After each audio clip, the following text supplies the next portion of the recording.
हरे कृष्णा। निर्जला एकादशी हिंदू व्रतों में सबसे अधिक महत्वपूर्ण माना जाता है। वर्ष में 24 एकादशी आती है, किंतु इन सब एकादशियों में ज्येष्ठ शुक्ल एकादशी सबसे बढ़कर फल देने वाली समझी जाती है, क्योंकि इस एक एकादशी का व्रत रखने से वर्ष भर की एकादशियों के व्रत का फल प्राप्त हो जाता है। निर्जला एकादशी का व्रत अत्यंत संयम साध्य है। इस युग में यह व्रत संपूर्ण सुख भोग और अंत में मोक्ष को प्रदान करता है। निर्जला एकादशी व्रत का पौराणिक महत्व और व्याख्यान भी कम रोचक नहीं है। जब सर्वज्ञ वेद व्यास ने पांडवों को चारों पुरुषार्थ धर्म, अर्थ, काम और मोक्ष देने वाले एकादशी व्रत का संकल्प कराया था, तब युधिष्ठिर ने कहा था, हे जनार्दन, ज्येष्ठ मास के शुक्ल पक्ष में जो एकादशी पड़ती है, कृपया उसका वर्णन कीजिए। भगवान श्री कृष्ण ने कहा, राजन, इसका वर्णन परम धर्मात्मा सत्यवती नंदन व्यास जी करेंगे, क्योंकि ये संपूर्ण शास्त्रों के तत्वज्ञ और वेद वेदांगों के पारंगत विद्वान हैं।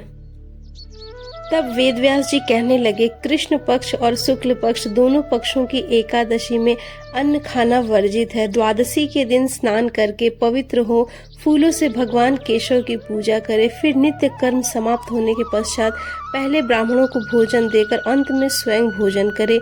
यह सुनकर भीमसेन बोले, हे पितामह, भ्राता युधिष्ठिर, माता कुंती, द्रौपदी, अर्जुन, नकुल और सहदेव आदि सब एकादशियों का व्रत करने को कहते हैं, परंतु महाराज मैं उनसे कहता हूँ कि भाई, मैं भगवान की शक्ति पूजा आदि तो कर सकता हूँ, किंतु दान भी दे सकता हूँ, पर भोजन के बिना नहीं रह सकता।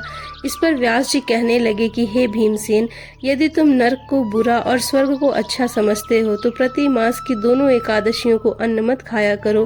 भीम कहने लगे, हे पितामह, मैं तो पहले ही कह चुका हूँ कि मैं भूख सहन नहीं कर सकता। यदि वर्ष भर में कोई एक ही व्रत हो तो मैं वह रख सकता हूँ, क्योंकि मेरे पेट में व्रक नाम वाली अग्नि है, सो मैं भोजन के बिना नहीं रह सकता। भोजन करने से ही वह शांत रहती है, इसलिए पूरा उपवास तो क्या, एक समय भी मैं बिना भोजन के नहीं रह सकता।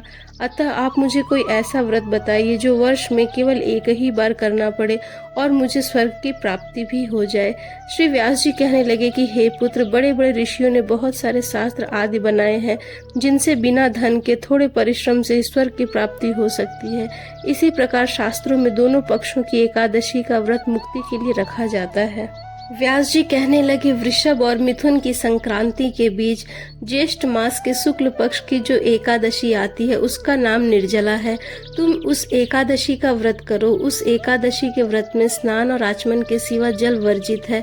आचमन में 6 मास से अधिक जल नहीं होना चाहिए, अन्यथा वह मद्यपान के सदृश हो जाता है। इस दिन भोजन नहीं करना चाहिए, क्योंकि भोजन करने से व्रत नष्ट हो जाता है। यदि एकादशी को सूर्योदय से लेकर द्वादशी के सूर्योदय तक जल ग्रहण न करे तो सारी एकादशियों के व्रत का फल प्राप्त हो जाता है। द्वादशी को सूर्योदय से पहले उठकर स्नान आदि करके ब्राह्मणों को दान देना चाहिए। इसके पश्चात भूखे और सत्पात्र ब्राह्मण को भोजन कराकर फिर आप भोजन कर लेना चाहिए। इसके फल पूरे एक वर्ष की संपूर्ण एकादशियों के बराबर होता है। जो मनुष्य निर्जला एकादशी का व्रत करते हैं, उनकी मृत्यु के समय यमदूत आकर नहीं घेरते, वरन भगवान विष्णु के पार्षद उसे पुष्पक विमान में बैठाकर स्वर्ग को ले जाते हैं। अतः संसार में सबसे श्रेष्ठ निर्जला एकादशी का व्रत है, इसलिए यत्न के साथ इस व्रत को करना चाहिए। इस दिन ओम नमो भगवते वासुदेवाय मंत्र का उच्चारण करना चाहिए और हो सके तो गौदान भी करना चाहिए।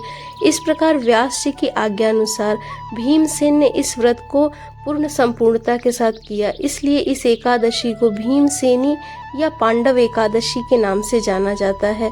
निर्जला व्रत करने से पूर्व भगवान से प्रार्थना करें कि हे भगवान, आज मैंने निर्जला व्रत रखता हूँ, दूसरे दिन भोजन करूँगा, मैं इस व्रत को श्रद्धा पूर्वक करूँगा, अतः आपकी कृपा मेरे सब पाप नष्ट कर दे।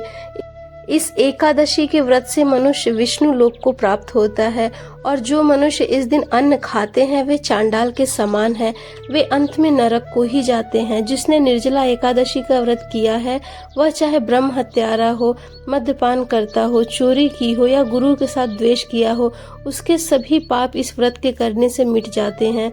हे कुंती पुत्र, जो पुरुष या स्त्री श्रद्धापूर्वक इस व्रत को करते हैं उन्हें अग्रलिखित कर्म करने चाहिए। प्रथम भगवान का पूजन करें, फिर गौदान, ब्राह्मणों को मिष्ठान व दक्षिणा देनी चाहिए तथा जल से भरे कलश का दान अवश्य करना चाहिए।